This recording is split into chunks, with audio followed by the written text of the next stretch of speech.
What's up, Spice Droppers? It's Charlie from Ferndale.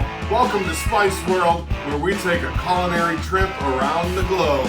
Today we are traveling to the Canton province of China, better known today as Guangdong, and we're going to be making roasted barbecue pork, better known as Char Siu.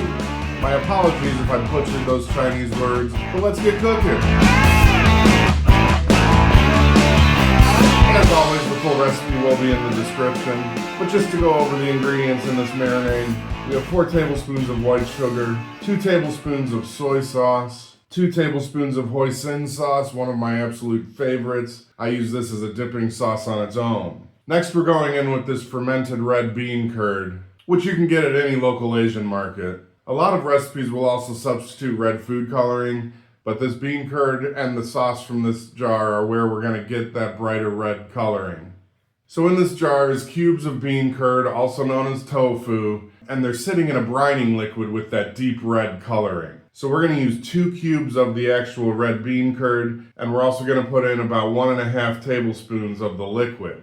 Now, as if the sugar wasn't enough, we're going to add in 2 tablespoons of honey. After the honey, we're adding in 2 tablespoons of Shaoxing cooking wine. This wine, again, is available at Asian markets. If you don't have it, you could also substitute a dry sherry. Next, we're going to add 1 tablespoon of Chinese 5-spice powder, which is a blend of star anise, cloves, cinnamon, Szechuan peppercorns, and fennel seeds. We're also adding 2 teaspoons of garlic powder. You could use fresh garlic, I just didn't happen to have any. We have 1 teaspoon of white pepper, which does have a much different flavor than black pepper. And I almost forgot, we have 1 teaspoon of sesame oil as well. Now I'm going to go ahead and take a whisk, break up those bean curd cubes, and we're going to whisk this until it's nicely incorporated because we don't want clumps of that sugar through the sauce. We're looking for a thick yet smooth consistency. Now before I put the raw pork in the marinade, I'm going to take a couple tablespoons out because we're going to be using this at plating. We're not going to be cooking this, so it cannot have that raw pork in there. After I set that aside, I have the pork here.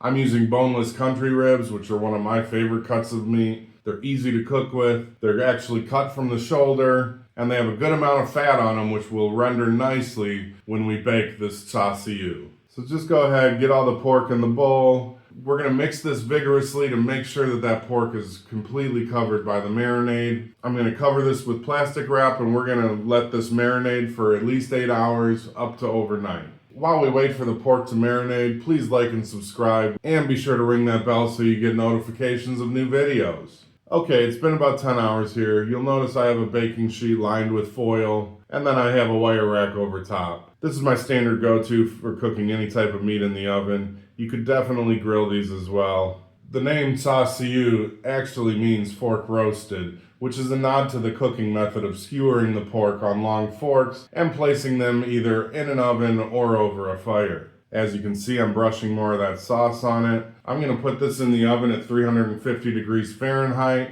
We're going to brush more sauce on and rotate these every 20 minutes. We're looking for an internal temperature of 165 degrees, which is going to take anywhere from maybe 45 minutes to a little over an hour. So just check it, use a meat thermometer. I'll see you on the other side. Alright, Spice Droppers, I took these out of the oven after about 55 minutes. I rotated and resauced twice. I've let them rest now for about 5 minutes. And you can just see those crunchy bits on the edges, the beautiful deep red coloring. I can't wait to cut into these and start eating. So let's get a plate ready. So we're going to use 2 of these little strips, so about a ½ pound of the pork. I'm going to cut these into little bite-sized medallions, and we can put it over a bed of rice. Now remember that sauce we set aside in the beginning? I added about 2 more tablespoons of honey to it, mixed it up well, and now we're just going to drizzle that over the top here. And we're going to finish with some fresh chopped green onions. Enough waiting, let's go! Alright, Spice Droppers, this is one of my favorite dishes to get in Chinese restaurants. I can't wait to dig in. I've already licked my fingers and it's great. Tender pork. There's so much good flavor in that sauce. It's like earthy, it's super sweet. And with those leftovers, you can make some killer fried rice. This is a keeper, baby. Boom, baby, we did it again. Peace and love. I love you.